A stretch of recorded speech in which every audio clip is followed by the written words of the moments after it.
তো বন্ধুরা, good morning. কেমন আছো সবাই? সকাল সকাল আজকে আমরা রেডি হয়ে বেরিয়ে পড়েছি মন্দিরের উদ্দেশ্যে। তো কথা বলতে বলতেই চলো মন্দিরে গিয়েই দেখাই যে কোন মন্দিরে এসেছি, কেমন মন্দিরটা, কখন আসতে হবে, কখন কীভাবে কি পুজো দেওয়া যাবে, সব কিছু বৃত্তান্ত।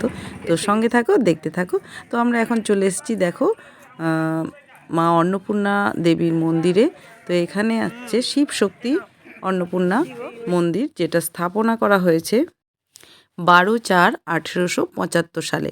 তো এই মন্দির স্থাপনা করা হয়েছিল, যেটা রানী রাসমণির ছোট কন্যা এবং জামাই মিলে এই মন্দিরটা স্থাপনা করেছিল, মা অন্নপূর্ণার দেবীর মন্দির। তো এখানে এলে কেউ খালি হাতে ফিরে যায় না, সকলকেই অন্ন প্রসাদ দেওয়া হয়। এখানে খাবার ব্যবস্থাও আছে, বসে খাওয়ানোর ব্যবস্থা করা হয়েছে। তো সেটার জন্য কুপন আগে থাকতে কাটতে হয়, না হলে একটু ভোগ পাওয়াটা মানে মুশকিল হয়ে যায়। কিন্তু কিছু না কিছু প্রসাদ ওনারা দিয়েই পাঠান। এই যে মায়ের 120 টাকা করে প্লেট। বলো এখন তো আর হবে না, এখন অপেক্ষা করতে হবে। মায়ের মন্দিরে সবাইকে ফেরাই না, প্রায় 2:30-3টার সময় অপেক্ষা করতে হবে। চলো, মায়ের দর্শন হয়ে গেছে, দর্শন পেয়ে গেছি। মায়ের দর্শন পেয়ে গেলাম, প্রসাদ দেবে কি?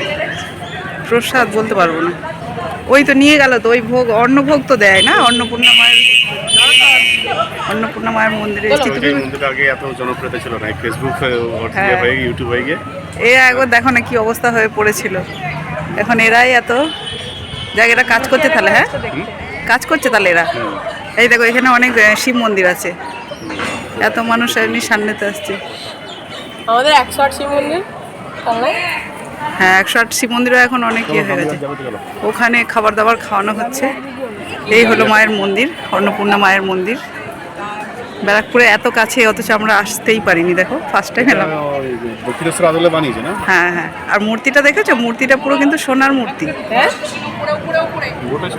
জানি না, পুরো সোনার মূর্তি। আমি এবার কতটা সোনা কতটা ইয়ে জানি না, এখানে গঙ্গা যায় নাকি জিজ্ঞাসা করো। গঙ্গা যায় এখান থেকে। এখানে একটা সুন্দর সুন্দর করে শোনো, একটু ছবি তুলে দিবি তো।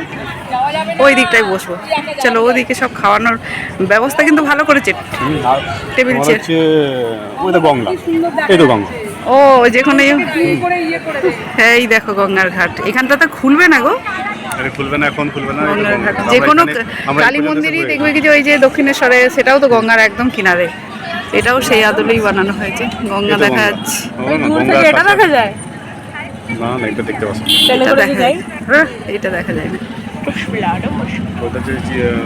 মন্দির প্রাঙ্গণে অনেকগুলো রাসমণির ছোট মেয়ের একটি মূর্তি খুব সুন্দরভাবে বানিয়ে এটাকে একটি কাঁচের ঘরের মধ্যে ওকে সুসজ্জিতভাবে রাখা হয়েছে।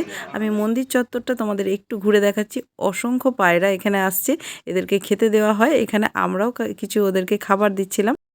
তো মন্দিরের চারপাশটা তোমাদের একটু ঘুরিয়ে দেখালাম, আশা করি তোমাদেরও খুব ভালো লাগবে। সময় সুযোগ হলে অবশ্যই একবার ঘুরে যেও এই মন্দিরটা। পুরো দক্ষিণেশ্বরের মন্দিরের আদলে বানানো এই মন্দির, খুবই সুন্দর। আর এসে ভালো লাগবে, এটুকু বলতে পারি। তো আজকের মতো এটুকুই, ভালো থেকো।